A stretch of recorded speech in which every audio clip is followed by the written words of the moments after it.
Pues vamos allá.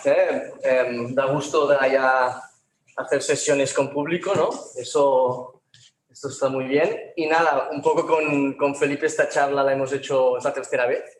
La cuarta la vamos a cobrar, ya, porque esto ya es un bolo que empieza a coger formato.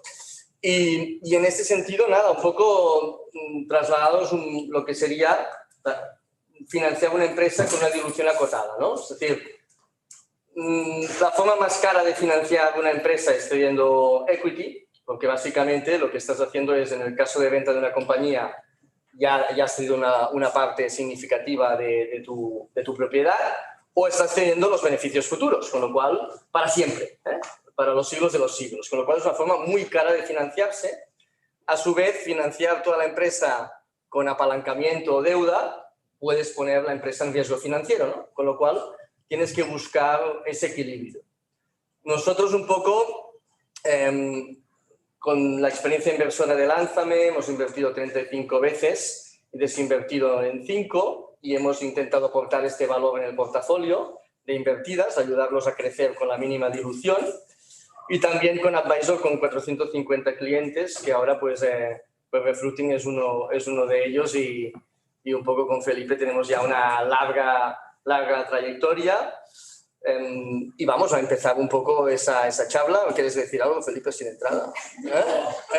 Es que si no, esto es peligroso, yo hablo mucho, ¿no? Sois clientes, también son proveedores. También somos proveedores. También, es verdad, también nos traéis fruta, ¿no? Es CEO, ¿no? Esto es bidireccional. Entonces, en ese sentido, ellos lo han hecho muy bien. Ellos realmente, él no me deja decir el porcentaje que se han diluido, es un tema que no... Pero tiene menos de 2 dígitos, con lo cual han hecho, por el momento donde está la empresa, lo que está facturando y lo que ha crecido incluso con COVID, pues realmente han cedido muy poca equity, ¿no? Muy poca equity, y nada mejor que un caso real para analizar qué han hecho bien y qué desde mi punto de vista no han hecho tan bien, que él dice que lo ha hecho bien y yo pienso que no, y eso vamos a debatirlo un poco durante la charla de ahora, ¿no? Entonces, para mí el primer concepto que creo que podemos comentar, Felipe, es el hecho de ellos son 3 emprendedores que salen de la Escuela de Ingenieros Industriales, también es algo que compartimos con Felipe, ¿no? Es decir, los dos somos de CEIP, ¿no? De la Ingeniería Industrial UPC, ¿no? Son 3 socios fundadores, donde tienen 3 perfiles muy complementarios, aunque son ingenieros los 3. Felipe es comercial puro, ahora lo veréis en un momento. No si no tenéis fruta en vuestra oficina, deberíais, esto va a pasar. Otro socio más financiero y más estructurado, que es Ramón, ¿no? Y un tercer socio más organizativo, operativo, ¿no? Porque siempre se me olvido del tercero, Fernando, el tercer mosquetero, ¿no? Bien, entonces, aquí ellos empezaron con una idea muy clara. Mira, tú puedes empezar un proyecto emprendedor y tener muchos activos en el balance. Ellos que se dedican a llevar frutas a las oficinas, podrían haber dicho, oye, gran business plan, voy a crear una planta de refrigeración para guardar la fruta, voy a estocar, voy a comprar grandes cantidades de fruta, y a partir de aquí, como que necesito muchos activos fijos, me tengo que financiar. Claro, cuando tú necesitas muchos activos, necesitas un pasivo, el balance no falla, necesitas un pasivo muy bestia. Y en una etapa inicial, si necesitas un pasivo muy bestia, lo tienes que, en parte, acompañar de inversión privada, lo cual te diluye mucho. Dices, oye, pues yo voy a financiar cámaras frigoríficas, voy a hacer un plan de expansión agresivo, voy a realmente tener mucho CAPEX, eso me obliga a tener pues un pasivo muy bestia, y a levantar una ronda en una fase donde mi empresa vale muy poco porque estoy empezando. Entonces ellos, que son muy humildes y muy bootstraps, y son unos tíos con mucha sensatez, lo que hicieron es, no, me voy a olvidar de los activos y voy a cargar el P&L, voy a cargar la cuenta de resultados, voy a variabilizar el máximo el gasto. ¿Qué voy a hacer? Me voy a ir a la frutería de la esquina a comprar fruta y me voy a ir a una oficina a ver si quieren esa fruta. Con lo cual voy a hacer muy poco margen, pero yo no tengo activo. No tengo activo en mi balance. Sencillamente voy a la frutería, compro la fruta, me voy a vender a la oficina, y no necesito prácticamente pasivo, no necesito prácticamente inversión. Cuéntanos un poco, Felipe, estos inicios bootstrappers que tuvisteis en la empresa. Bueno, Jordi se inventa palabras, yo no sé lo que quiere decir bootstrap, pero lo entendía después de varias reuniones con él, sí. Después de varios meetings. Pero al final nosotros hicimos lo que la lógica nos decía, que era empezar y validar el mercado con la idea que teníamos. O sea, pero al principio, o sea, no lo pensábamos mucho y lo hicimos porque nos daba miedo dejar nuestros trabajos. Entonces pensamos, lo dejamos por algo sólido o algo medio estable y no porque sí, para ser futbolista, por ejemplo. No sé, esto ya es diferente.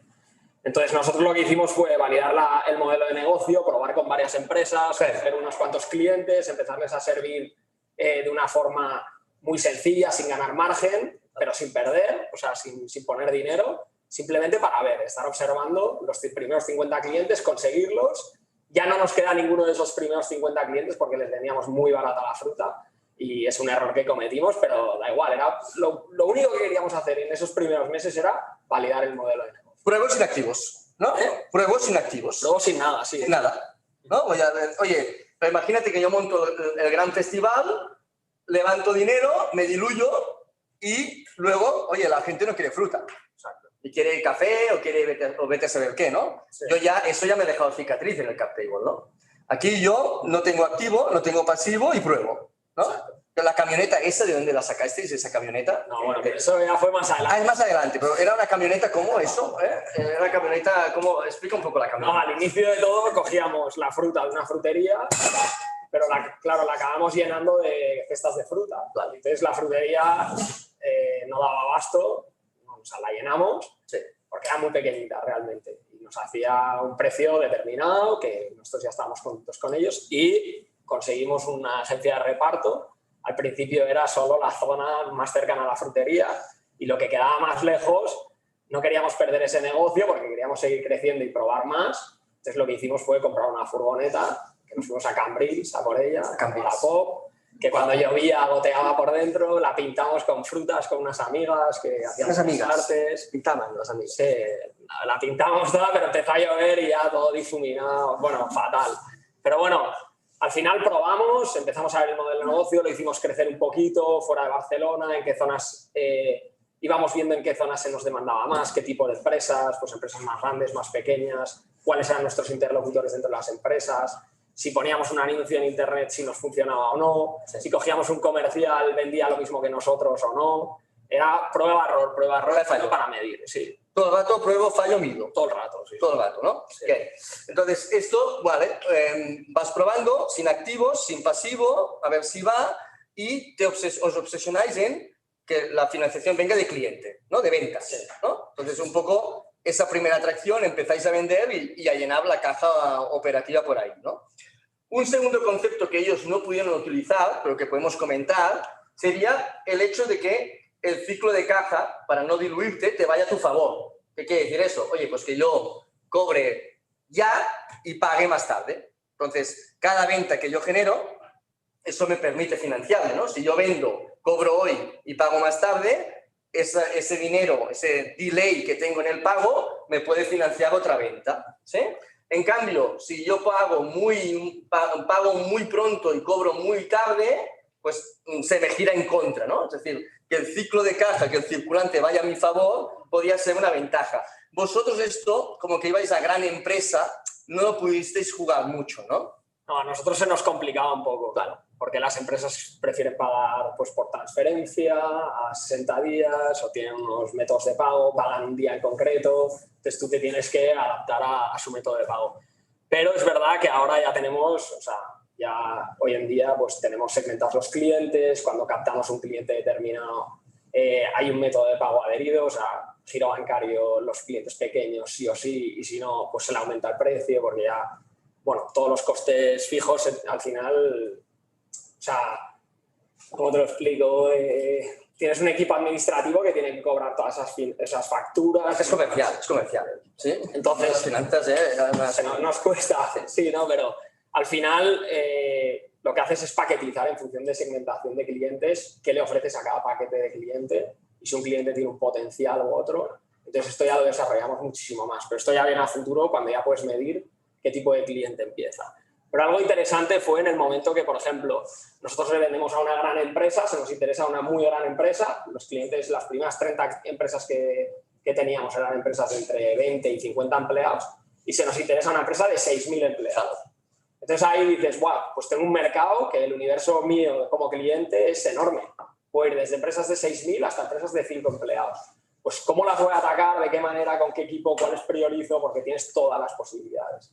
Entonces fue en ese momento que dejamos los trabajos porque dijimos, ostras, aquí si haces un business plan bien hecho y decides cuántas empresas captar de cada sector y te lo trabajas bien, merece la pena haciendo los números, lo que dejas abajo de todo, pasar de comprar una frutería a comprar en Mercabarna o bueno, incluso en Origen, en una tercera fase y empezar a ponerte hitos en el plan. Bien, bueno, has indicado una cosa que yo iba a comentar otro tema, pero ya que lo mencionas es relevante, ¿no? La importancia del business plan, ¿no?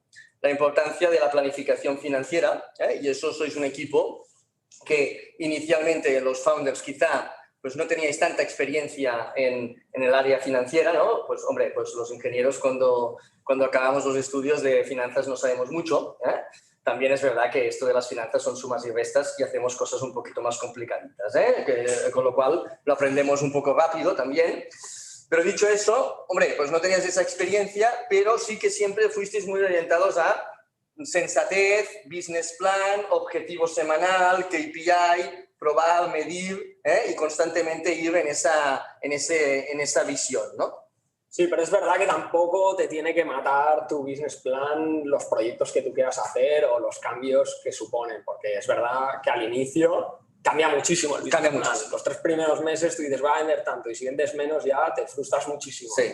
O sea, yo creo que al final hay que ir avanzando poco a poco, aplicar lógica y el business plan es algo pero al que te tienes que ir refiriendo, pero no tiene que marcar tu camino sí o sí. Cuando tú lo ves claro...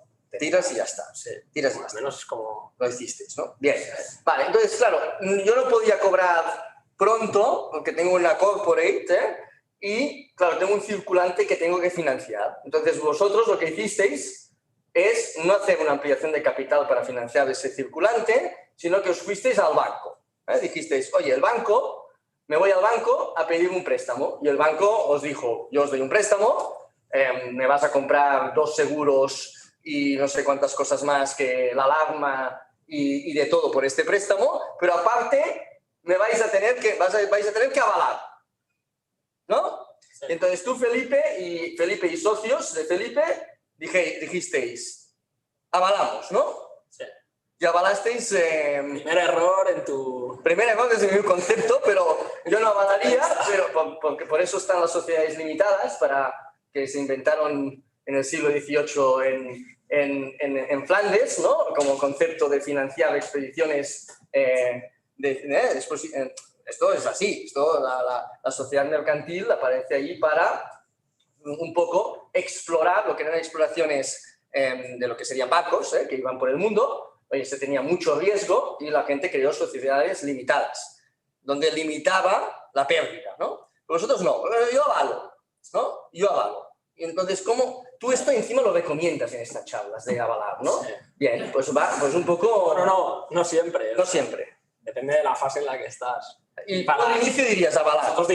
Nosotros preferimos porque si no nos daban muy poco dinero el banco. Y entonces dijiste... Será muy poco dinero y no avalas, o sea, nada, entras en el banco y sales de la misma forma. Y no puedo financiar circulante, no puedo irme al grande. Exacto, sí. O avalas si estás muy seguro de lo que estás haciendo y avalas durante un tiempo y luego vuelves a negociar con el banco en función de tu histórico. Cuando tienes que renovar, pues ya renovas sin avalar y te reducen un poco las condiciones o te las cambian un pelín, pero tú si te pones serio en una segunda fase con el banco, para mí el banco es un proveedor o un socio importante. Esto es interesante. Tu visión del banco es que el banco para ti es tu amigo, ¿no? Y es tu proveedor, sí, ¿no? Y es un socio estratégico, sí, y lo tratas con cariño y le informas y le reportas y rompes la visión de que la startup no puede ir al banco como concepto, ¿no? Esto coméntalo un poco más. O sea, yo no me creo que haya ninguna empresa que no trabaje con ningún banco. Entonces, si todos ya trabajamos con los bancos, hasta en nuestra vida personal y hay créditos y demás.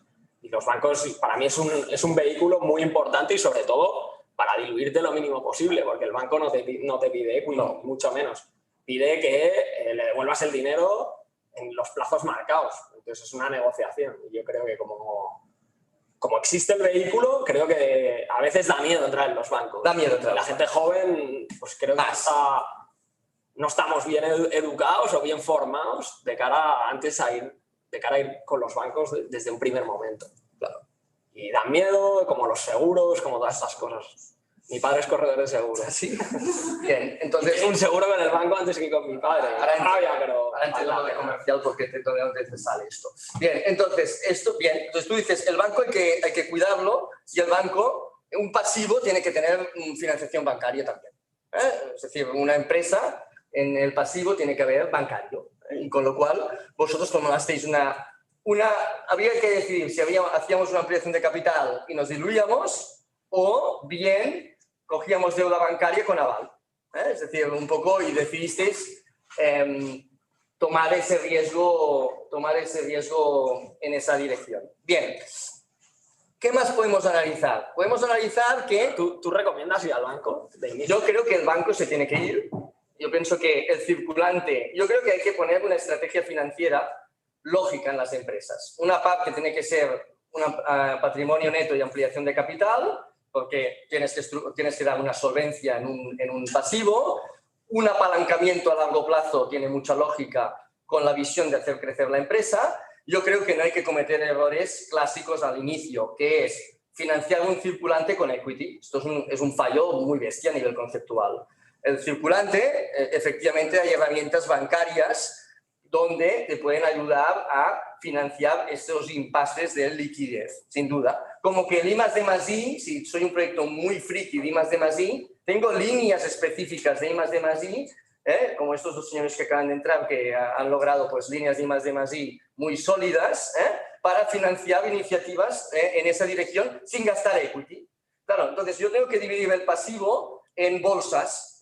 Tengo la bolsa del patrimonio neto, que aquí sí que me tengo que diluir. Tengo apalancamiento público a largo plazo, donde me ayuda a crecer, pero no me diluye. Tengo el banco, el circulante, donde no me diluye tampoco. Y tengo herramientas de financiación de I+D+I que tampoco me diluyen y también me ayudan a financiar pues, líneas específicas dentro de la empresa. Entonces, hay que poner racionalidad en ese roadmap de financiación. Si planeo, si hago ese roadmap, entonces cedo menos equity. Claro, le he puesto inteligencia al concepto. A ver, ¿qué es lo que dices tú? Financiar financiar tu día a día con una ampliación de capital es que lo encuentro absurdo. O sea, es todo lo contrario a lo que queremos explicar aquí. Es todo lo contrario a lo que hicisteis, lo que vosotros os la jugasteis más, porque en un momento donde quizá se podía haber puesto una ampliación de 40, 50K en ese momento, de patrimonio neto, para darle un poquito de consistencia a ese balance, fuisteis a pecho descubierto a balar. Yo creo, pues bien, os ha salido, el tiempo os ha dado la razón. El 95% de las empresas al cabo de 5 años quiebran. Esto es un dato real, estadístico, pero no la startup, el bar de la esquina. El 95% al cabo de 5 años quiebra, con lo cual cuando tú constituyes tendrías que buscar ya un abogado concursalista, porque es lo más probable que es lo que te va a suceder, que es quebrar. ¿Sí? Bien, entonces... Yo he dicho que estoy de acuerdo en avalar en la primera fase. Vale, entonces, tú te enfrentaste a la estadística y dijiste, voy a ser el 5% que no voy a quebrar al cabo de 5 años. ¿Han pasado 5 años ya? No. Todavía han pasado 5 años, pero... Casi quebramos el año pasado. Casi quebráis, coño, esto fue duro, esto del COVID, Bien, pero bueno, decidisteis ir por ahí y chapo, ¿no? Ahora no tenemos nada avalado también. Ahora no hay nada avalado porque, claro, dinos un poco hitos de facturación, ¿cómo fue creciendo esto en facturación? Nosotros constituimos la empresa en noviembre de 2016. Sí. Queda poquito para los 5 años. Sí. Y 2017 facturamos 600.000 euros. En 2018 1,8 millones. Y en 2019, que fue nuestro mejor año, hicimos 3,8. 3,8. El año pasado bajamos a Bueno, coño, las oficinas cerraron, ¿no? Un poco y eso fue más jodido, ¿no? Sí. Bien. Bueno, claro, había un momento ya que con ese crecimiento, esto del cuento de los tres cerditos, erais la casa aquella que se iba al agua si soplaba un poco el viento mal, ¿no? Es decir, claro, llegó un momento en que el volumen de facturación era tan bestia, ¿no? Y eso necesitaba una necesidad de deuda para girar la caja y de circulante importante, que el ratio de apalancamiento entre patrimonio neto y lo que sería deuda ponía en riesgo financiero a la empresa. No me acuerdo que... Sí, pero eso porque decidimos crecer rápido. Bueno, sí. Y estrujar fuerte. Claro, fuisteis a crecer rápido, a vender mucho, a tener que financiar esta venta y un poco eso provocó que la pelota de deuda fuera un poco exagerada versus el patrimonio neto. Eso, si tú cumples el business plan y no te desvías, pues mira, tiras, porque generas caja operativa y por allá vas financiando. Pero si tienes una cierta desviación, como que no tienes un elemento estructural en tu pasivo que te dé solvencia, ¿qué puede sucederte? Pues que te quiebres, que te vayas al agua y no puedas devolver la deuda a corto que tienes. Eso es un riesgo que identificamos y que nos fuimos a comer a un restaurante un poco oscuro, ¿no? Nos llevaste tú. Sí, elegí mal y estábamos los tres socios vuestros y dijimos, oye, aquí si no ponéis un poco de solvencia, ampliación de capital, una cosa un poco sólida, pues esto a la mínima que os desviéis de ventas vais a sufrir, podéis poner la empresa en peligro. Claro, hemos de balancear eso, ¿no? Es decir, entre el CD equity, que es muy caro, a pasarnos de apalancamiento y poner en riesgo el proyecto mercantil, ¿no? Riesgo financiero asociado, ¿no? Entonces, en ese momento es cuando decidisteis hacer una ampliación de capital sólida con un fondo de capital riesgo que se encomenda, un fondo muy activo en el ecosistema español de inversión, pero claro, la valoración allá la pudisteis defender muy bien porque llegabais a un momento de métrica muy sólido. Cuéntanos un poco este proceso de ampliación de capital, cómo fue, cómo negociasteis eso, ¿no? Si nosotros dudábamos si, lógicamente, quitar el aval era una premisa importantísima. O sea, desde el día en que cogimos el aval teníamos claro cuándo lo teníamos que quitar y nos dimos ese plazo para hacer crecer el negocio y ver qué implicaba quitar ese aval. Entonces, el plazo era más o menos inicio de 2019, que veníamos de un año bueno, de un crecimiento de por 3 en ventas, con unas recurrencias, porque nuestro modelo es recurrente, porque vendemos a empresas, entonces en el momento que vendes a una empresa ya eso se hace recurrente todos los meses. Entonces nosotros vamos por contratos mensuales con las empresas o semanales, cada lunes y cada miércoles te sirvo tanta fruta y indefinido. Entonces eso se convierte en una bolsa recurrente. Entonces cada vez vendes más y eso se prolonga a 12 meses. Entonces al final lo que vimos fue que queríamos quitar el aval sí o sí y podíamos defender unas métricas buenas porque nos habíamos preparado para ver si queríamos levantar una ronda y lo que pedían en las rondas estaba todo muy claro, que era un crecimiento de un multiplicador elevado, un EBITDA mejorado, o sea, un margen de contribución mejorado año a año, que se vean unas escalabilidades también operativas, no solo de ventas, y eso lo habíamos conseguido también, gracias a los pasos de saltar de frutería a Mercabarna, hacer nosotros la parte operativa, empezar a meter nosotros mano en la parte de logística y reducir costes ahí, y entonces con volumen la parte de logística también se opera mucho mejor y rentabilizas mucho más la compañía. Entonces veían tendencia a la alza en ventas y que la tendencia en costes pues no iba tan asociada, entonces eso dejaba un margen interesante y que eso se podía prolongar a lo largo del tiempo. Eso es interesante, es decir, un poco su proyecto se saltó 2 rondas, ¿no? Se saltó 2 ampliaciones de capital, la de la tercera F y un poco incluso la de la primera ronda de un poco tracción, ¿no? Y ya fue a hacer una ampliación de capital más sólida en el momento que tenía la métrica que tocaba para lograr esos fondos a una muy buena valoración, que no podremos decir, entiendo, ¿no, Felipe? ¿Esa valoración? Mejor no. Es una valoración sólida donde los diluyó muy poco, que se dieron consistencia al balance, buena valoración, baja dilución, me quito los avales y me apalanco a largo plazo. Me voy a financiación pública, donde tengo deuda a 7 años, con 2 años de carencia, sin aval, esta es la gracia, y me apalanco allí. Eso es lo más importante, o sea, sí. Lo más importante no es levantar la ronda de financiación, sino para qué la levantas, para qué quieres fondos. Esto es ¿Por qué quieres fondos? Si tú ya vas bien, más o menos tienes una tendencia estable y estás consiguiendo los hitos que querías. Entonces nosotros ahí decidimos pegar un estirón fuerte al crecimiento de la compañía, abrir en Madrid, bueno, hacer crecer la empresa por más dígitos de los que estábamos consiguiendo.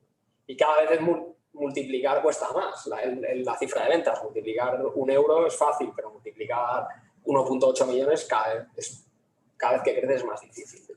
Entonces, teníamos el motivo, teníamos el porqué, sabíamos dónde lo queríamos invertir y luego, ¿de dónde sacamos todo ese dinero? Porque si lo levantábamos todo de Venture Capital, eso nos iba a diluir muchísimo. Ya hemos dicho que nos diluimos menos de un 10%, pero conseguimos bastante dinero a cambio. ¿Por qué? Porque una vez entraba el dinero del Venture Capital, luego nos apalancábamos pues en otras posibilidades que... Sí, en ISA, en autonómicos, en lo que sería bancario también, es decir, eso ya... Ahí vas al banco, dices, oye, ya he hecho la caja, quítame el aval y encima amplíame lo que tengo. Los préstamos, los créditos, los plazos, todo. Los intereses, bájamelos. Entonces tú con dinero en la caja tienes muchísimo más poder. Entonces creo que es importante saber cuánto, por qué, para qué y luego cómo voy a levantar ese cuánto. Pues que no todo sea Venture Capital, porque más o menos el ratio es 2-1, ¿no? O 1-1 de lo que levantas. Sí, o sea, si tú levantas en Venture Capital X, pues otro X lo puedes levantar por... Has aprendido, ¿eh? ¿Sí o no?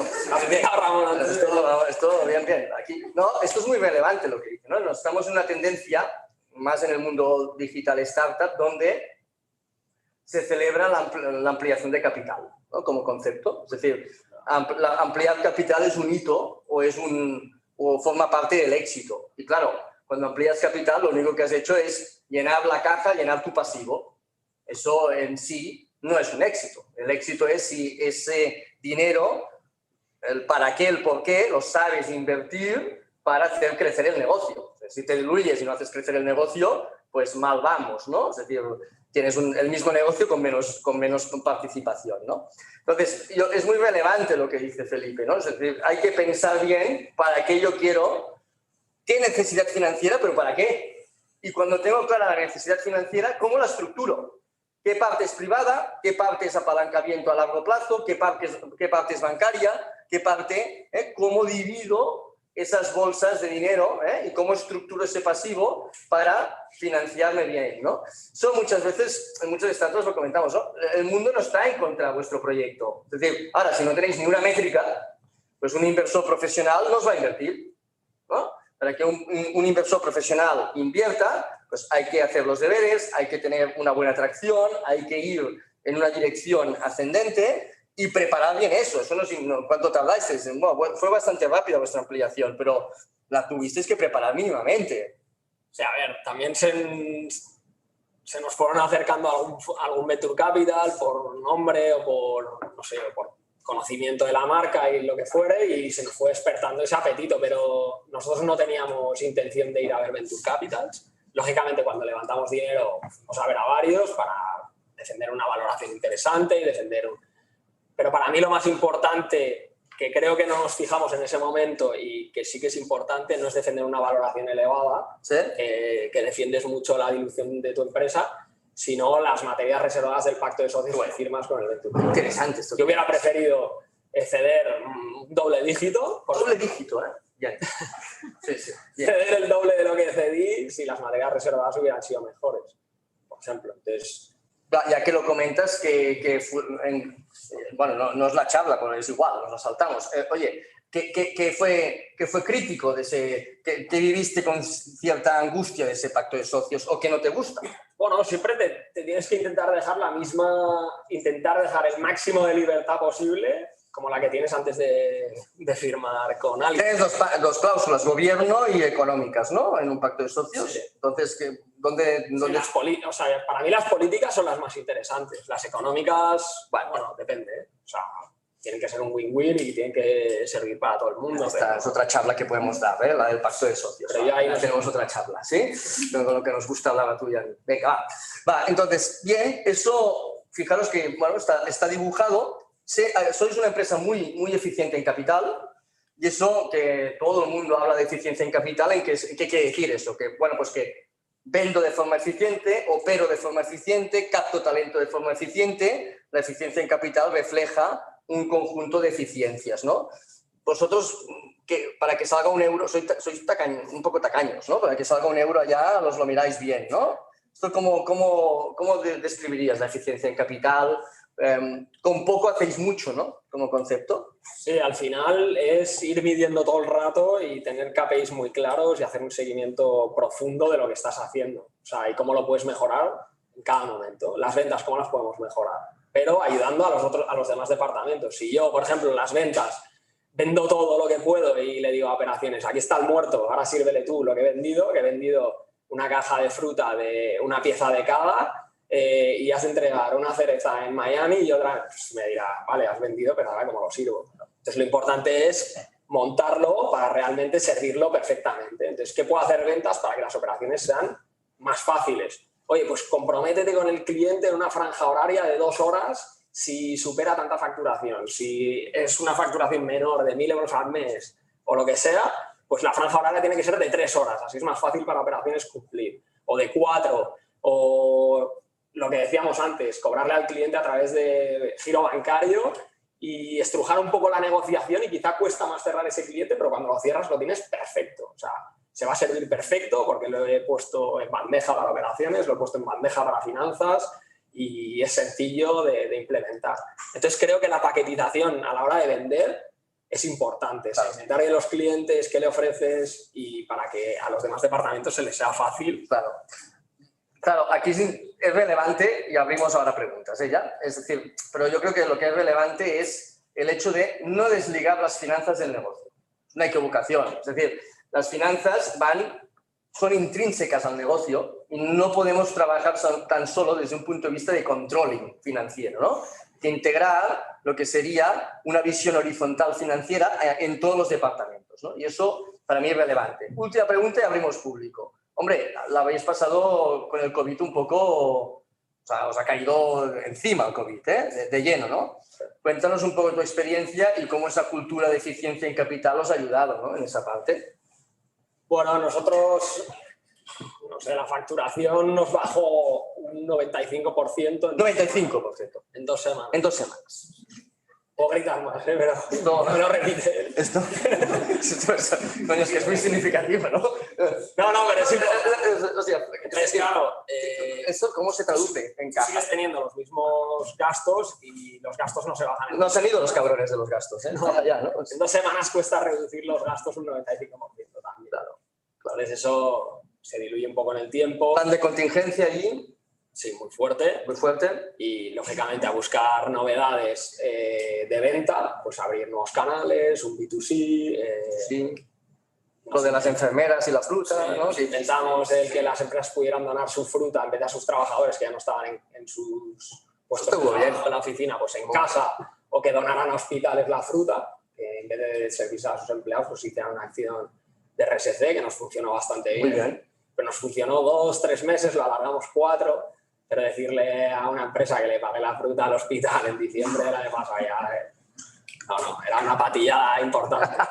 Y no nos lo compraban tanto. Entonces, ahí tuvimos que hacer... ¿Cómo os cogió la caja en ese momento? Nos cogió bien. Por suerte, ¿no?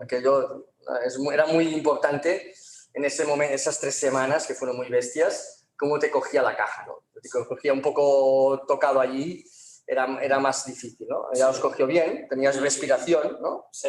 Es bombona, ¿no? A mí lo que no me gustó es que nadie sabía qué iba a pasar. Parecía que en 2 semanas eso estaba arreglado, en 3, o luego en 1 mes, luego en 2 meses. Ya resulta que llevamos 1 año, año y medio ya.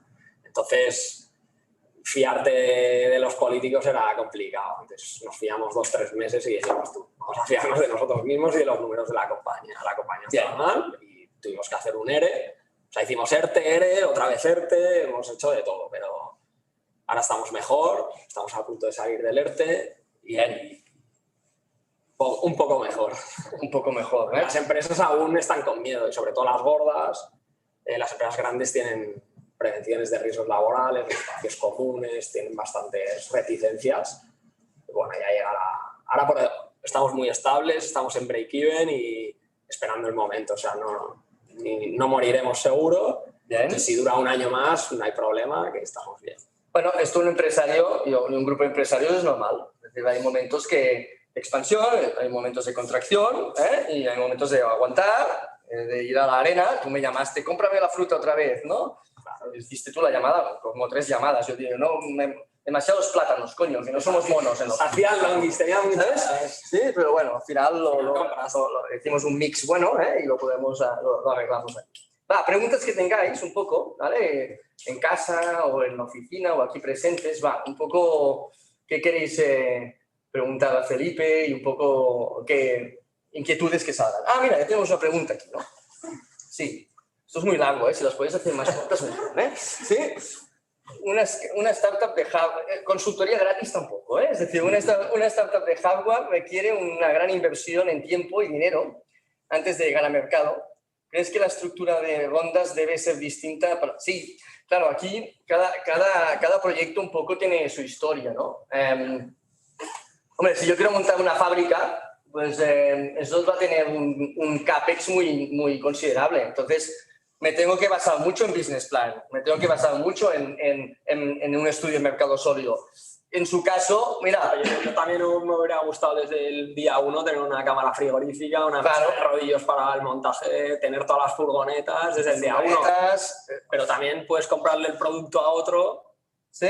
Y empezar a vender el de otro y luego ya modificar. Es decir, coges el hardware de otro, lo tuneas un poco, lo intentas vender, miras qué pasa. Es decir, tu reflexión es que el bootstrapping es posible siempre. Siempre. Hombre, sí, siempre. Pero sí, claro, si monto un medicamento que me estoy 3 años allá desarrollando y, claro, eso se tiene que financiar diferente, ¿no? ¿O qué? ¿O le compro la vacuna a otro? No. Pero igualmente se puede hacer bootstrap. Hay proyectos y proyectos. El mundo digital tiene una gran ventaja, ¿no? El mundo del software tiene la ventaja de con poco dinero hago, ¿no? Y pruebo y fallo y no me tengo que orientar tanto a business plan, sino que voy midiendo. Hay mundos, ¿no? Como el biotech o mundos más que allá pues necesito más inversión porque tengo una travesía por el desierto hasta que no salgo a mercado, ¿no? Eso caso a caso, sin duda, ¿no? Hay que un poco, en función del vertical que estéis, pues analizar bien cuál es la mejor fórmula. Pero bueno, la óptica de Felipe de poner esa variable de ser eficientes en capital, de probar, de cargar más la cuenta de resultados que el balance como concepto, sí que es una filosofía que se puede utilizar. También se pueden buscar alianzas estratégicas ya desde un inicio, no buscarlas más tarde. Claro. Si sabes a lo que quieres tender, pues puedes decir, mira, de aquí 3 años seguro que este puede ser un partner interesante. Pues que sea él el que... La colaboración, ¿no? Sí, el que... Ahora con Casamellé, que tenéis la colaboración, ¿no? Por ejemplo, ¿no? Es una colaboración muy difícil. Me he mejorado la fruta, desde que estáis en Casamellé. Más buena la fruta, Bien. Por eso la hicimos. Antes había alguna manzana que a dentadura que yo te quedaba ya... Ahora bien, Bien. Está buena, Está buena, ¿Cuándo tiene sentido hacer un convertible en vez de cerrar ronda? Es algo que puede encajar a los VCs. Sí, el convertible es una herramienta... A ver, esto de emprender es difícil, ¿no? Y normalmente financiar el emprendimiento no es fácil. Entonces, esto de emprender tienes el business plan, lo quieres cumplir. Yo soy muy talibán del business plan. Yo soy muy obsesivo del business plan y creo que los objetivos tienen que ser semanales en las empresas. Yo soy muy obsesivo del business plan. ¿Y a cuánto haces un business plan? Yo lo hago una vez al año y lo intento, el cómo va cambiando y el objetivo es semanal. Por ejemplo, yo tengo un objetivo de ventas semanales que si no se cumple mañana, pues me voy a cabrear muchísimo. ¿Sí? Con lo cual es muy importante el tensionar el business plan. Yo, de las 35 participadas que tenemos, hay gente que no ha cumplido el business plan para bien, porque lo ha superado. Esto que el business plan no se cumple es mentira. Esto creo que es un ejercicio importante, pero es difícil. Entonces, cuando me estoy financiando, estoy emprendiendo, hago la triple voltereta mortal y no caigo de pie. Oye, pues me he desviado en ventas, te desvías. Claro, esto es muy difícil en el mundo mercantil, ¿no? Pues cuando te desvías, igual tú no tienes la métrica perfecta para ir a un venture capital, no tienes la métrica perfecta para financiarte en el momento que toca. Esos gaps, esos equity gaps, pues un convertible, abrir un convertible que me permite abrir un préstamo que voy a convertir luego en capital, pero no me tengo que esperar a hacer una ampliación de capital que tarda en tiempo. Abro convertible, me va entrando dinero, yo puedo seguir operando la empresa, seguir luchando esa métrica que me va a llevar a que luego un venture capital, un inversor profesional, pues me invierta en el proyecto. Eso me sirve, sobre todo cuando hay cierta desviación. Y el mundo del venture capital está acostumbrado, respondiendo a la pregunta, a ese efecto y a ese elemento. Y trabajar con Venture Debt. A mí me gustaba, o sea, bueno, me gusta el modelo. Es interesante, vuestro proyecto encaja, por ejemplo, ¿no? Es decir, cuando tengo proyectos donde voy a una óptica de break-even o de cash flow positivo, no tan solo tengo herramientas bancarias, de apalancamiento público, bla, bla, puedo ampliar capital, pero hay una herramienta que está cogiendo ya más forma en España y que en Reino Unido, mundo anglosajón, ya era muy habitual, que es el Venture Debt, que es una parte de equity y el resto deuda. Una deuda, un interés muy caro, porque tiene mucho riesgo y no tiene aval, pero me permite no diluirme tanto. Eso para vosotros, un Venture Debt... Es lo mejor. O sea, ¿por qué no lo habéis hecho todavía, el Venture Debt? No tenemos el proyecto para el que queremos el dinero aún. Como que no sé qué hacer, no pido dinero. Y necesite, iré.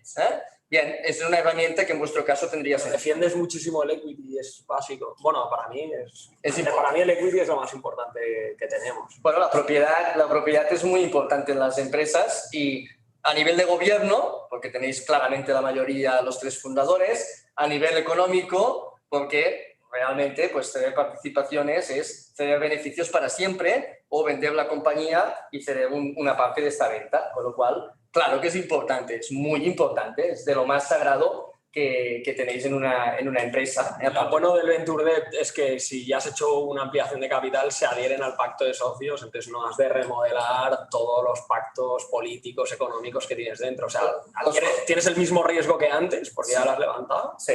Los fondos de Venture Debt no son tan intervencionistas en lo que sería el gobierno. Es una inversión, desde su punto de vista, mucho más de Excel y mucho más financiera. Con lo cual puede ser un buen complemento en compañías especialmente que ya facturáis desde buen inicio y vais en una óptica de generación de cash flow positivo. Sin duda, es una herramienta muy lógica. Más preguntas. ¿Por qué pasa? ¿Que los que vienen no pueden preguntar? ¿O hemos de leer todo el rato? ¿O cómo va el tema? Aquí, quien viene tiene premio, ¿no? Aquí luego vamos combinando, ¿no? Esto. Sí, la pregunta aquí. Felipe, ¿qué te arrepentís del préstamo que hicieron con encomenda del tema del gobierno? No sé si se puede decir. Luego te lo explico. Es que quizás están viéndolo. No creo, pero... No, luego te lo explico bien. No hubo nada abusivo allí, No hubo nada abusivo. ¿Qué interés pediste con el banco? También se puede decir. Esto sí, dilo, ¿no? Que no lo tengo. Tipo interés del banco ya. Lleva más mi socio que Ramón, llevo más la parte de ventas, pero te diría que por debajo del 2. Sí, no fue muy elevado porque como que avalasteis la operación al inicio, allá pues sí, no fue muy elevado en ese sentido. Y la última pregunta un poco polémica, creo que la más polémica, ¿por qué no crees en la valorización? ¿Por qué no creo, ¿Por qué no necesitas valorización? En el momento que hicieron inversión en Colombia.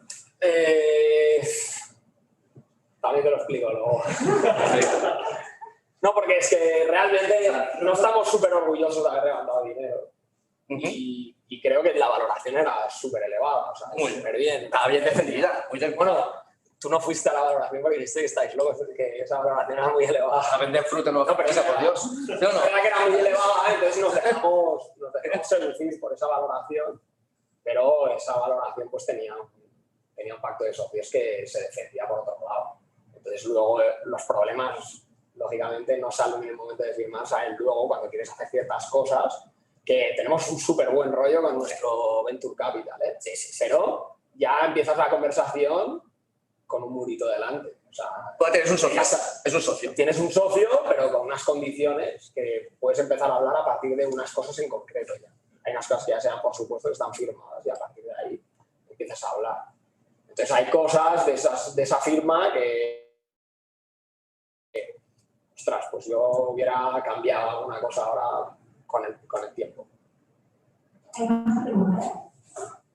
Pues leemos, ¿no? Dice, hay rondas que la valoración... Luego te explico, Luego Es que sabe mal. cómprale fruta, por eso. Hay rondas en las que la valoración de la compañía tiene un multiplicador muy alto con respecto a la facturación. ¿Qué factores favorecen una valoración alta en relación a las ventas, no? A ver, la valoración, esto nos daría por una charla, ¿no? La valoración en startups. Al final, la valoración va muy asociada a la potencialidad del proyecto, ¿no? Entonces, si hay un desfase muy importante entre valoración y ventas, es porque se están valorando otros elementos, ¿no? Voy a un ejemplo quizá más gráfico, ¿no? Es decir, una mobile app que quizá la idea en una fase inicial es tracción y engagement, puede defender una buena valoración si hay esta tracción y engagement y no hay monetización. Y la monetización vendrá al cabo de 3-4 años en fases más avanzadas, ¿no? Con lo cual, tenemos que ver una gran potencialidad en el futuro para que defender una valoración elevada versus unos unit economics o lo que sería una facturación grande, ¿no? Sí, yo lo relacionaría mucho más con que la valoración va más relacionada con el margen de contribución. Entonces, claro, si tú tienes una operativa, tienes cosas que cargan, quizá tienes un 30% de margen, imagínate, y en cambio una tech pues tiene un 90% de margen. Pues el ratio facturación, margen de contribución es un por 3. Entonces, una empresa que tenga 3 veces más facturación, pero tiene un margen de contribución de un 30%, y otra que tiene un tercio de facturación, pero tiene un 90% de margen de contribución, tendrían misma valoración en realidad. Entonces, todo depende, para mí, del margen de contribución. Yo me iba más a un elemento de expectativas y tú te vas al terreno, ¿no? Tú te vas a decir, no, el margen de contribución es la clave. Sí, porque luego la parte estructural de la compañía la puedes aumentar, reducir para ciertas cosas, que sé, puedes fichar más gente, la parte personal, ya es una estrategia que sigue cada cual para crecer. Pero el margen de contribución dice muchísimo. Eso es lo que te dice hasta dónde puedes llegar o cómo escalable eres. Esto es un tema de oferta y demanda, sobre todo en las startups, ¿no? Entonces, si yo tengo un proyecto atractivo que el inversor ve expectativa y tengo una gran demanda de inversores, yo puedo subir la valoración, ¿no? Ya tengo, y más en un momento actual de mucha liquidez. En el mercado hay mucha liquidez, los proyectos cierran financiación rápido y eso siempre creo que está mal entendido. Los emprendedores que tienen potencialidad y emprendedores de éxito deciden ellos los inversores, ¿no? Es un poco el mundo al revés a lo que nos imaginamos, ¿no? Es el emprendedor quien escoge su cap table, ¿no? Yo creo que fue vuestro caso, claramente. En nuestro caso hubo una empresa que nos valoraba, un VC que nos valoraba a X y otro a 8X, no es broma. O sea, para que veáis Fíjate. qué se basan. No sé, también hay muchos factores. La facturación era la misma para uno y para otro. Lo vuestro era tangible, era enviar una caja en una oficina, ¿no? No era blockchain ni historias de ¿no? Se vea que la valoración en función de facturación es defendible, por supuesto, pero por 8 las diferencias. Sí, aquí. Sí. En España. Sí. Que es lo que me pareció un poco raro a mí, pero bueno. Tú no dijiste, tú que eres ingeniero, dijiste, esto no me cuadra, ¿no? La de Newton era muy clara, ¿no? Y esto... Claro, entonces mucha gente lo que hace es, al de más, o sea, al de por 8, por supuesto, no seas tonto. Pues quizá yo lo cambiaría y iría uno de por 4, por 5 y buscaría eres un tío de refugio. Eres un tío de orden, un tío moderado, ¿eh? Un tío de orden y... Un tío que se la ha metido un poco. Bien. Vale, dice que es muy habitual que los business angels que entran en fases iniciales, adicionalmente a su inversión, quieran equity extra por su asesoramiento y cómo que hay que lidiar con ellos. Bueno, responde tú primero, que yo soy muy radical en la respuesta aquí. O sea que... Yo la tengo que volver a leer, ¿eh? Es decir, esto del equity por servicios, ¿no? Como concepto asesoramiento, ¿no? Esto ni en broma. Tú dices que ni en broma. Yo no lo haría. Asistenes mentora, te asesoran muy bien, tienes mentores desde el día 1. No nos broma, a nosotros nos funcionó de maravilla y creo que es importante buscar personas que no estén involucradas con tu negocio o que no hayan invertido y que te den un asesoramiento totalmente externo y si puede ser gratuito, mejor. En ese sentido, nosotros encontramos la red, que es la que ha organizado un poco esta charla. Sí. Tuvimos 2 mentores increíbles, uno más de la parte más creativa, que se llama Marc Morillas, que es el CEO de la agencia Morillas, más de 100 personas, y el otro más la parte financiera, que también nos ayudó mucho en la parte de expansión, sobre todo la Brick Madrid y cosas así, que es Cristian Rovira, del grupo SIFU, y justamente ahora es presidente de Vaya 2 mentores, tuviste 2 mentores bestias, ¿eh? Sí. Bueno. Sí. Entonces creo que y gratis, ¿eh? Asesoramiento por fuera, gratis, y luego si buscas dinero, lógicamente también apretaría en que Smart Money, como dicen mucha gente, que realmente se involucren y que te ayuden y te aporten valor, que no solo metan el dinero. No, el dinero se inventó por algo, ¿no? No es necesario cambiar cabras por manzanas, ¿no? Oye, pues tú coges dinero y pagas el servicio. No es necesario hacer equity por servicio, ¿no? Hay un elemento, ¿no?, que podríamos debatir mucho.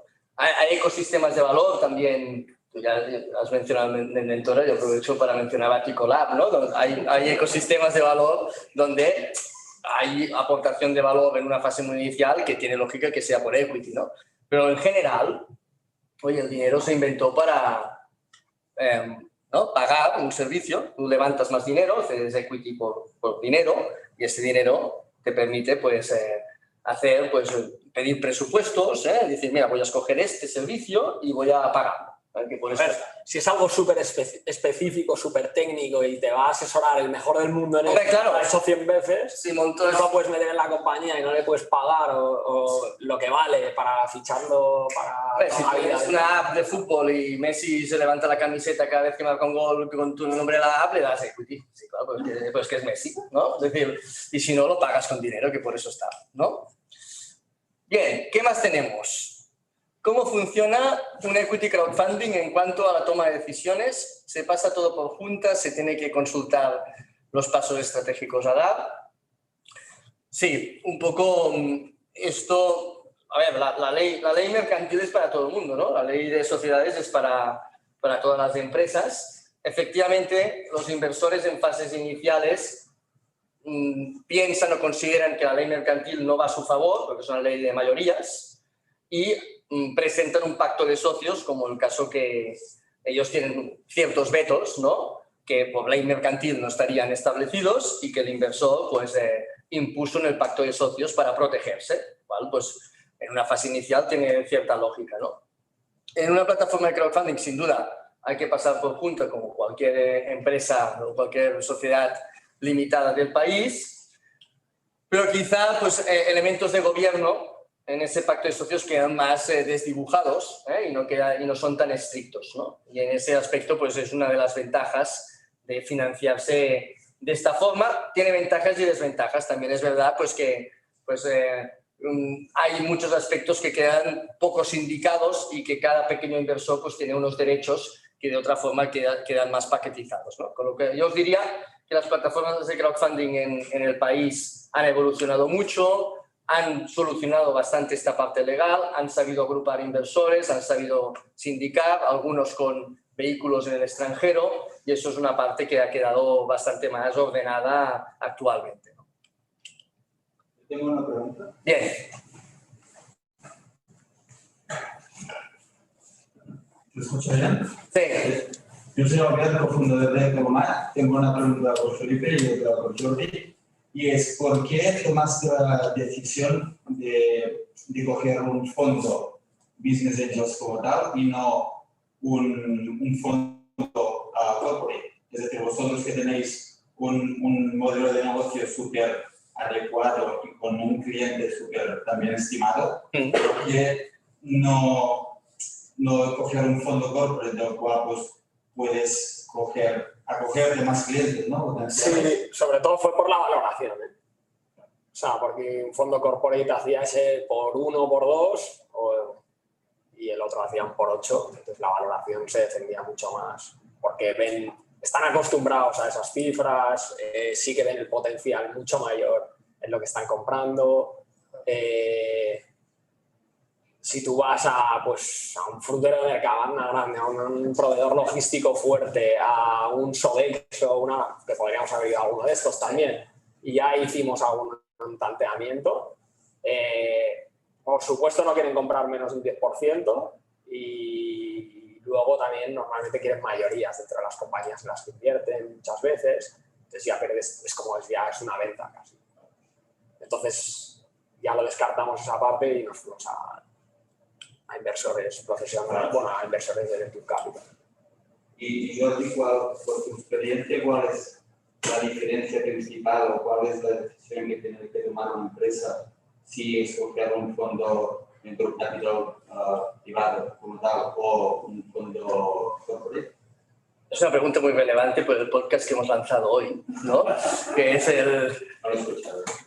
Es una pregunta relevante. Hemos hecho un caso de negocio que es el de Nemuru, que es invertida nuestra y que pues logró financiación de InnoSales, ¿no? Que es un brazo inversor del Sabadell, ¿no? Que podríamos considerarlo un fondo corporate, ¿no? Que intenta integrar eso en su negocio, ¿no? A ver, yo creo que todo tiene ventajas y desventajas, ¿no?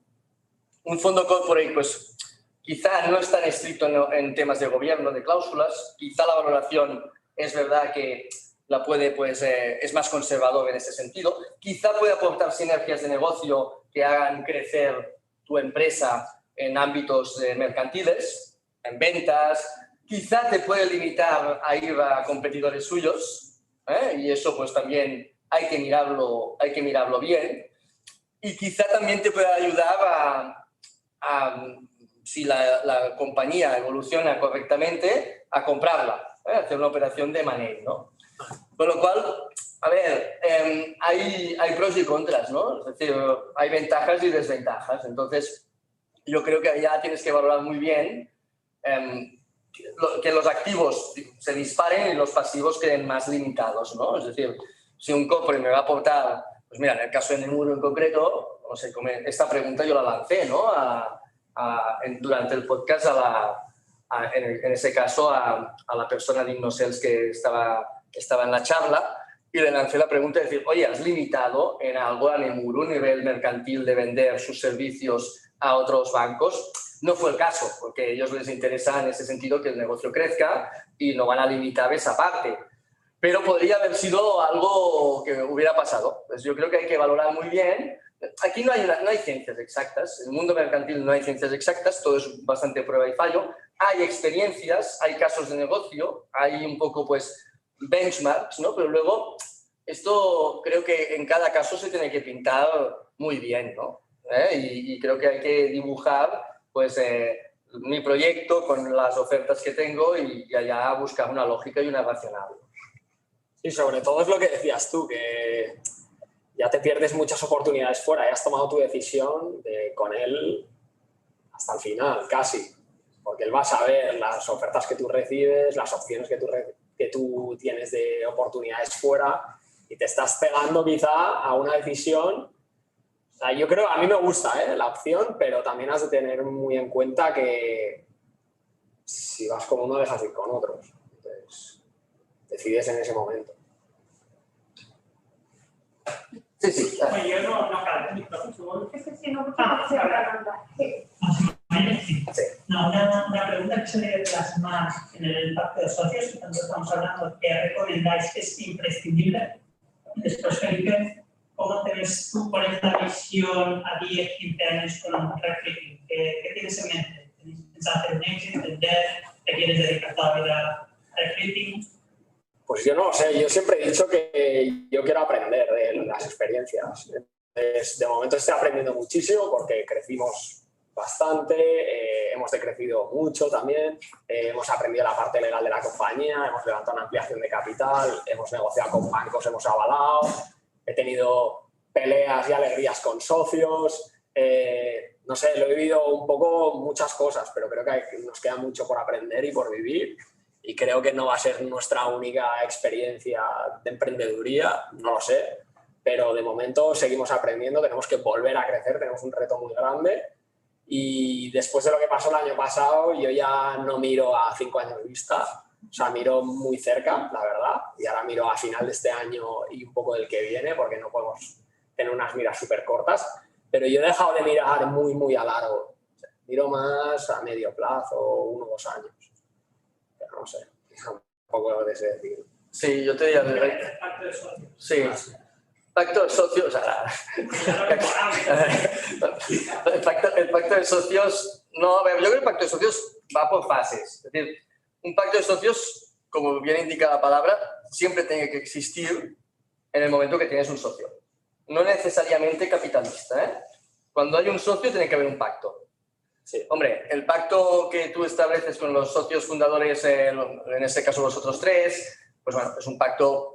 No, pero es importante. Pero es importante porque ellos pues eran amigos de la universidad y estudiaron juntos, fantástico, pero esto de emprender es muy bestia, ¿no? Esto de emprender es muy duro. Y abre, en el caso del primer pacto de socio de Founders, abre conversaciones que quizá no tendrías y que quizá es muy interesante que salgan a la luz en un momento inicial, ¿no? ¿Cómo hicisteis ese primer pacto de socios? Si lo hicisteis, no sé si... Yo siempre también recomiendo en el momento que... O sea, creo que la elección más importante de tu vida profesional es la elección de tus socios, es lo más importante. Y luego, cómo defiendes esa elección, o sea, cómo te quedas unido a ellos. Entonces, claro, la vida personal también de cada uno cambia muchísimo. Y ahora mi socio, o sea, en estos 4 años... ¿Os habéis casado los 3, coño? No, hay uno que no, otro ha tenido 2 hijos, tuvo un hijo ayer, bueno, se mudó a Madrid, la empresa no necesitaba que se mudara a Madrid, pero bueno, vendía la parte personal con la profesional. Bueno, se mezclan cosas y al final eso tiene que aunar a todos en una misma entidad y que no dejar segmentar, o sea, que ninguno se vaya, porque eso hace un daño importante. Luego lo tienes que cubrir. Entonces es ponerte a hablar. Nosotros estuvimos hablando muchísimo tiempo, o sea, cenas entre nosotros, con nuestras novias o mujeres también que dan puntos de vista diferentes. Es hablar y hablar y hablar y ver que todos vamos a un punto común, pero hablas de posibilidades de, oye, ¿y si yo me desmotivo en el proyecto y me voy 2 años fuera? ¿Qué hacemos con los sueldos? ¿Cómo cambian? Si estás dentro mereces un sueldo, si no, si estás fuera, ¿qué pasa? ¿Cómo se defiende el equity? Si queremos o no levantar equity. Salen muchas conversaciones de todo el futuro. ¿Tú pretenderías vender o no en un futuro? Si uno vende, los otros 2 que hacen, porque para tener un tercero no sé qué, hablar todas las posibilidades. Y yo sobre todo lo que hicimos es coger un pacto de socios de alguien que nos había recomendado ya un pacto de socios y empezar a mirarlo y ir sobre sus puntos, no empezarlo de cero porque no teníamos ni idea. Y bueno, luego en fases más avanzadas, pues ya entra un inversor, ya tienes que ver, hay cláusulas que... Hablas hasta si uno se muere, ¿qué pasa? Oh, claro, pues te puedes morir. Entonces, ¿qué pasa con la equity del muerto? ¿No? Claro, porque va al hijo, va al hermano, va a los fundadores. Eso son conversaciones reales, ¿no? Y luego, claro, si vas haciendo ampliaciones de capital más grandes, pues claro, cada vez más el que tiene pulmón financiero pues te pone cláusulas más sólidas, ¿no? Eso es normal. Eso... Hay que, yo creo que hacer un benchmark lógico de en qué fase estás, que no haya una cláusula abusiva por la fase, ¿no? Eso hay que un poco rodearse de un buen especialista y en ese sentido un especialista legal que asesore todo eso. Creo que es importante. ¿Qué querías preguntar? A ver, yo no estoy en el mundo de las startups, pero tengo la sensación... ¿En qué mundo estás? En el de las startups. ¿En qué? Tradicionales. Tradicionales. Sí, pero tengo la sensación de que las startups, o muchas de ellas, combinan bastante, me parece significativo lo que ha hecho Felipe antes, en el corto plazo. Evidentemente, no sé si la mayoría, no sé las estadísticas, pero muchas de ellas buscan un éxito a 5 o menos de 10 años. Entonces, mi pregunta es si en general, a la hora de evaluar rondas de financiación, estas empresas evalúan o hay alguna variable que miren de qué tiempo van a cortar, porque como decía Felipe, muchos de los proyectos podrían ser viables con un crecimiento totalmente orgánico. Hay algunos que no, evidentemente, pero muchos de ellos sí. Entonces, si para los proyectos que pueden ser viables un crecimiento totalmente orgánico sin dividirse A la hora de evaluar una ronda de financiación, si estas empresas normalmente evalúan cuánto tiempo acortan con esta financiación externa a cambio de unirse. Es decir, si no pillan financiamiento externo, ¿cuántos años tardarían hasta conseguir los objetivos que van a conseguir cuando les entre? Esta es una gran pregunta, ¿no? Y nos haría para alargarnos mucho, ¿no? Y me va a cortar la cabeza, ¿no? Pero es una gran pregunta. Es una pregunta que realmente nos abriría un debate amplio. En primer lugar, yo se lo pregunté a Ramón Blanco de Be-Water Funds. Yo le hice esta pregunta hace poco, ¿no? Porque él es una persona muy estudiosa del mundo del Venture Capital, tanto a nivel internacional como nacional, ¿no? Le hice la reflexión de decir, oye, ¿qué sale más a cuenta? ¿Los negocios que se llaman ronderos, que van a hacer muchas rondas, o los negocios que son más eficientes en capital? ¿Quién gana más? A nivel de founders y a nivel de inversores. Tú igual tienes la estadística. Yo creo que depende. Si eres un buen inversor en negocios ronderos, puedes ganar allí. Si eres un buen inversor en... Pero la estadística es una. ¿Qué dijo? No es un dato público, ¿no? No lo tenía tan bajado, ¿no? Pero es muy debatible. Es decir, efectivamente, si tú amplías capital es para hacer crecer más, bastante más de lo que el crecimiento orgánico te llevaba, ¿no? No hay una fórmula, ¿no? ¿Más o más rápido? Las dos cosas, más y más rápido. Si no, vas mal, ¿no? Es que yo creo que la prisa en vender se la pone el Venture Capital. En el momento que levantas hay dinero, o sea, ese dinero Venture Capital tiene una ventana de 5 años de inversión y 5 años de desinversión. Sí. Y tiene que desinvertir a máximo 10 años. Y tiene que ganar. Y tiene que ganar. Y tiene que ganar mucho. Entonces eso, la fuerza y la prisa, es que una startup que levanta dinero ya es se podría llamar un quick end, ¿sabes? Y por eso quiebran muchas, porque han levantado dinero y no hacen frente a eso o ya dicen, ostras, como yo quería venderla pronto porque me tiene esa rueda, como no la voy a poder vender o lo que sea, pues ya la tiro, o la dejo, o la concurso, o lo que sea. Y yo creo que seguro que hacerlo muchísimo eso. Sí, es un modelo de ganar en 2 y perder en 8, ¿no? Entonces, claro, es así. Entonces, realmente, a un Venture Capital le interesa más una muerta que una zombie, para entendernos, ¿no? Le interesa más un por 10 y un crecimiento exponencial y rápido que una empresa que va a un ritmo más tranquilo. Con lo cual, si tú quieres crecer de una forma más orgánica, más tranquila y no tener esa presión, oye, hay otras maneras de financiar tu proyecto que no sea con un fondo de capital riesgo, ¿no? ¿Qué sucede? Hombre, que emprender con capital social 3.000 euros y levantar una empresa con capital social 3.000 euros y de forma orgánica reinvirtiendo beneficios y pasar el valle de la muerte, esto es muy duro. Esto, te juro que quien lo ha hecho se acuerda, ¿sí? Yo me acuerdo, yo lo he hecho 3 veces y me acuerdo mucho, ¿sí? Me ha dejado cicatriz, ¿eh? Porque es algo muy intenso. Entonces, ¿qué sucede? Que es mucho más cómodo hacer un investment deck simpático, dar una visión de escalabilidad para captar esos 300.000 euros privados que apalancas con público, que pones 500.000 euros en caja y tiras millas, pasas esa travesía y sigues. Y al final has tenido un 25%, pero no se cree ni tu madre que vas a ser escalable. Y esto, hay un porcentaje importante de empresas que buscan esa financiación para no pasar ese valle de la muerte. Y hay un porcentaje muy pequeño dentro de un país, mínimo, ínfimo, prácticamente que no tiene ni una consistencia estadística, bajísimo, que puede financiarse con Venture Capital.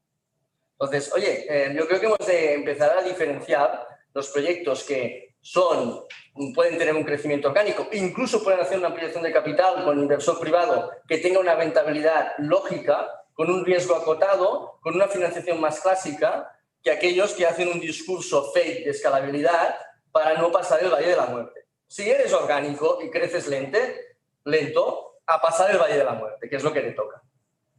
Si quieres un Venture Capital, multiplica por 10. Y si no, no lo pidas. Y yo creo que hay que coger sensatez en ese sentido. Si no, pues se crean elementos de tensión. Porque claro, al cabo de 3 años o 4, que te has convertido en un proyecto que no multiplicas ni por 2 las ventas anualmente, el Venture te dice, oye, yo no estoy aquí para eso, yo estoy aquí para multiplicar por 10 y para que no me des trabajo. Si me das trabajo, multiplica por 10.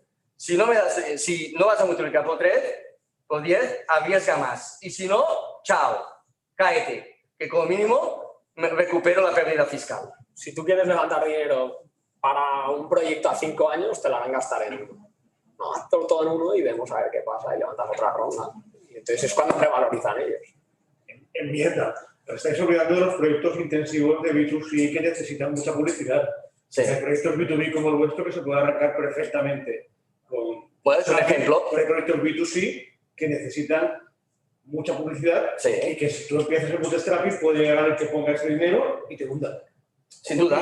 Que hay cada caso es cada caso. Totalmente. Yo creo que hay que en cada caso entender muy bien qué quiero hacer, qué defino como éxito. Pero también hay B2Cs que levantan muchísimo dinero y luego se creían que iban a vender y tenían, ¿sabes? También hay de todo. Pero Entonces creo que validar el modelo de negocio siempre para mí es un más. Pero que empieza sin dinero en un B2C heavy, está muerto cuando alguien ponga dinero. Porque hoy en día funciona así, desgraciadamente. Sí. Con publicidad masiva. Entonces, si llegan y empieza a poner millones, tú estás muerto. A lo mejor él también, ¿vale? También está muerto. Pero entonces tu modelo es súper replicable. Sin duda. Es el problema. Entonces, Hay unos modelos replicables que están ahí, los Wallapop y demás. Sí, hay algunos casos de eso, pero el único valor no puede ser levantar más capital. claro.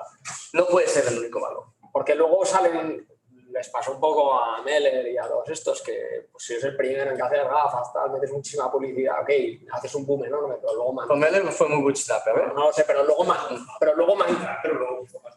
mantente ahí arriba, eso es difícil. Entonces empiezas a cambiar el modelo de negocio a mitad o hacer ciertas cosas porque... Yo, coherencia, definición de lo que es éxito para cada uno y coherencia a lo que quiero hacer y un poco a las expectativas del inversor y cómo voy a financiarlo. Yo creo que hay que darle ese elemento.